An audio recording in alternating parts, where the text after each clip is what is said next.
Salut, alors j'espère que tu vas bien aujourd'hui et je voulais te parler du syndrome de l'imposteur. C'est quelque chose qui va vraiment t'intéresser si toi tu doutes en permanence, tu manques de confiance en toi et tu as toujours ce sentiment, si tu veux, de ne pas être légitime lorsque tu proposes quelque chose ou lorsque tu te lances dans un nouveau domaine. Bon, je vais te montrer ici comment est-ce que tu peux t'en libérer de tout ça.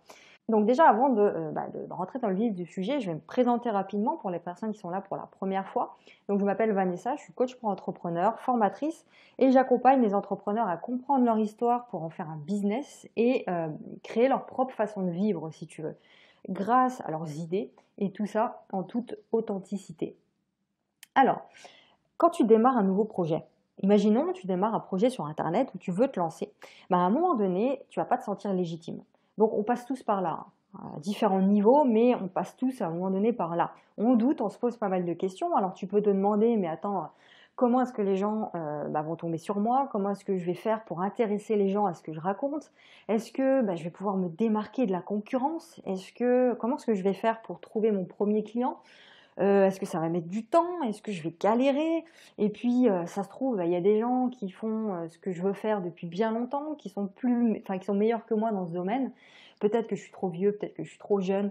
Enfin voilà, il y a tout un tas de trucs qui te passent par la tête et tu doutes beaucoup. Et le pire dans tout ça, c'est que ça te sabote complètement, ça te bouffe la vie, ça te bouffe ton business et ça te coupe toute confiance en toi. Bon.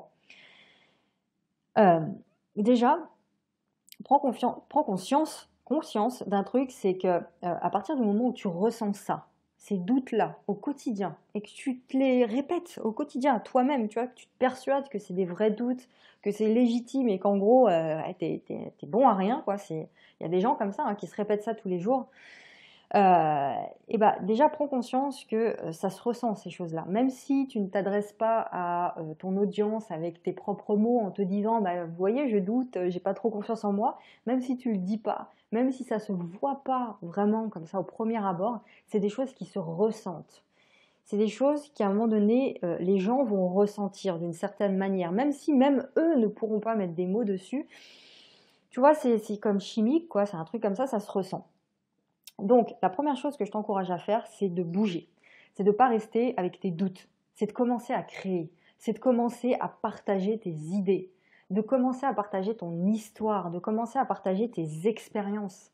Parce que les gens attendent ça. Ton expérience à toi, je sais pas, tu as peut-être vécu, tu as un passé il est ce qu'il est. Peut-être que tu as vécu des difficultés et tu t'en es sorti comme un chef. Même si tu as galéré, mais tu t'en es sorti, et bien ça, il y a des gens qui traversent les mêmes difficultés et qui ont besoin d'aide.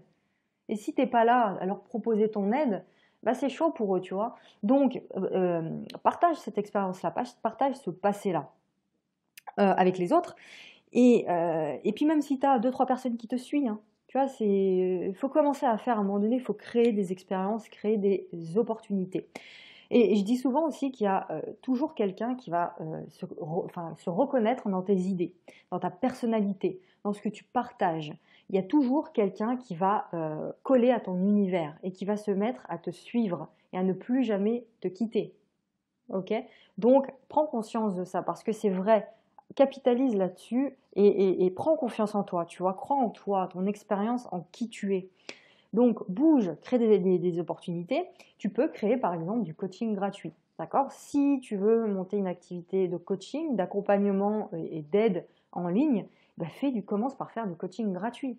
Tu vois, si tu as du mal à vendre quelque chose, si tu as du mal avec, t'as des blocages avec l'argent, ça c'est très répandu, commence par créer du coaching gratuit. Au lieu de rester dans tes doutes et de rien faire du tout, crée de l'accompagnement gratuit.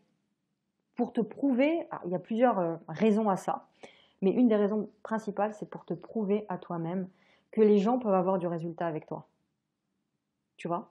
Et ça te permet étape par étape de déplacer ton plafond, de dépasser tes croyances, d'exploser toutes tes croyances par rapport à l'argent, par rapport à ta légitimité. Ok? Fais les choses à ton rythme, étape par étape. Et en faisant ça, quand tu auras fait 2, 3, 10, 15, 20 coachings, tu te rendras compte que les gens vont te remercier pour ce que tu as fait pour eux. Les gens vont te remercier de les avoir écoutés. Tu vois, prends conscience de ça aussi, c'est que les gens, ils ont besoin d'être écoutés. Beaucoup de personnes se sentent très seules, ils n'ont personne à qui parler. Et si tu es là, tu les accompagnes, là on parle du coaching gratuit, tu vois, pour t'exploser tes croyances, bah, les gens vont te remercier de ça, du temps que tu as pris pour eux. Donc ça va augmenter considérablement la confiance que tu as en toi. Ça c'est garanti sur facture. Ok. Il y a une phrase, pour finir avec ce point, que j'ai entendu à plusieurs reprises, c'est que si tu as des produits ou des services, si tu as une expérience, si tu as un vécu et un savoir qui peut aider les gens, bah, ce serait vachement égoïste de ne pas leur proposer ça. C'est vachement égoïste d'avoir peur de leur vendre ce produit, de leur vendre ton service, qui peut vraiment changer leur vie. Rappelle-toi de ça aussi. Le syndrome de l'imposteur, ça vient du fait, c'est une projection que tu te fais de toi-même, si tu veux. Comme étant incapable de résoudre un problème, comme étant incapable d'accompagner quelqu'un. Ça, c'est juste une croyance, c'est une projection, c'est dans ta tête. Ça vient de la perception que tu as de ton manque d'expérience. Alors que dans ce cas-là, bah, si tu as cette impression de manquer d'expérience, bah, crée-toi des expériences. La deuxième des choses que je t'encourage à faire, c'est de te former. Te former continuellement, d'apprendre, de lire dans le domaine qui t'intéresse, dans le marketing, dans ton domaine de prédilection. Tu vois. Alors l'intérêt ici, attention, quand je te dis de te former, c'est pas d'accumuler des formations, de jamais les regarder, de jamais rien appliquer. C'est pas ça que je suis en train de t'expliquer là. Ce que je veux te dire, c'est que dès que tu apprends quelque chose, un concept, une idée, paf, tu l'appliques directement derrière. D'une manière ou d'une autre, tu l'appliques immédiatement. Prends l'habitude de faire ça. Dès que tu apprends un truc, paf, tu l'appliques. Au lieu de le laisser dans un classeur, dans une feuille, tu appliques directement. Un concept appris, un concept appliqué. La troisième chose que j'ai envie de te dire ici, c'est de changer complètement la vision que tu as du monde, de changer tes perceptions. Quand tu as l'impression de ne pas avoir d'expérience, c'est une perception que tu as de toi-même. Et en général, c'est largement faussé, ça, d'ailleurs, cette perception-là. C'est juste dans ta tête. Donc, la chose à faire pour changer cette petite voix que tu as dans ta tête, là, qui trotte en permanence, c'est de se questionner. Tu vois, c'est de challenger tes croyances, c'est de remettre en question tes croyances et de ne pas les croire comme ça et les prendre pour acquises sans arrêt, sans jamais rien remettre en cause. Donc, remets en question tes croyances. Donc, comment on fait pour remettre en question ses croyances? Eh bien, par exemple, c'est de demander à quelqu'un qui a un peu plus d'expérience que toi, mais qui a démarré comme toi, si tu veux, comment est-ce que cette personne a fait pour arriver là où elle en est aujourd'hui. Tu peux poser des questions. Tu peux aussi lire des biographies des personnes qui étaient dans le même cas que toi au début, mais qui ont traversé tout ça. Si par exemple tu es quelqu'un de très jeune et que tu te dis bah, ma jeunesse, c'est pas crédible, machin, lis des autobiographies de personnes, des biographies de personnes très jeunes qui ont entrepris et qui ont réussi. Pareil, si tu te trouves trop vieux, fais la même chose et essaie de trouver des biographies de ces personnes-là. Le but ici, c'est de te confronter à tes propres croyances et de te rendre compte par toi-même qu'elles n'ont pas lieu d'être, ces croyances-là, qu'elles sont largement faussées.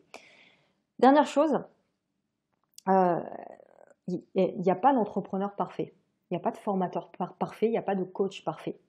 Il y a tellement de façons d'entreprendre, d'accompagner quelqu'un. Il y a autant de personnes que de façons de coacher quelqu'un, si tu veux. Donc, ne cherche pas la perfection. Ne cherche pas à faire les formations parfaites, à faire le coaching parfait. Mais par contre, cherche l'intention parfaite.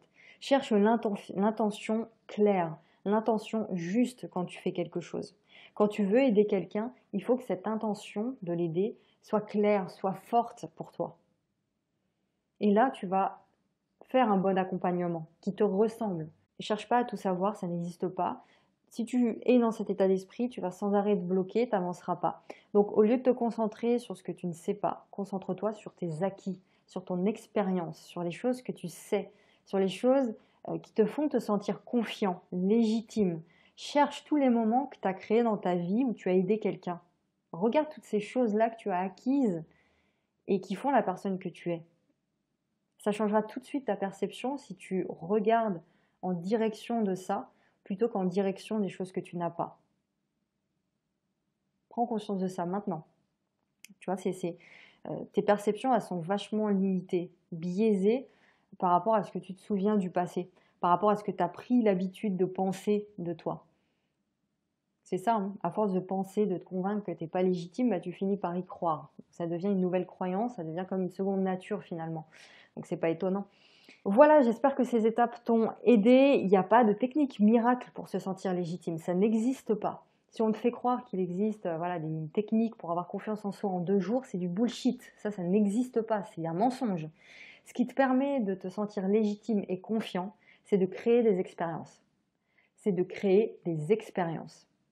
Voilà, je te laisse là-dessus, je te fais un gros bisou, je te retrouve dans le prochain épisode du podcast.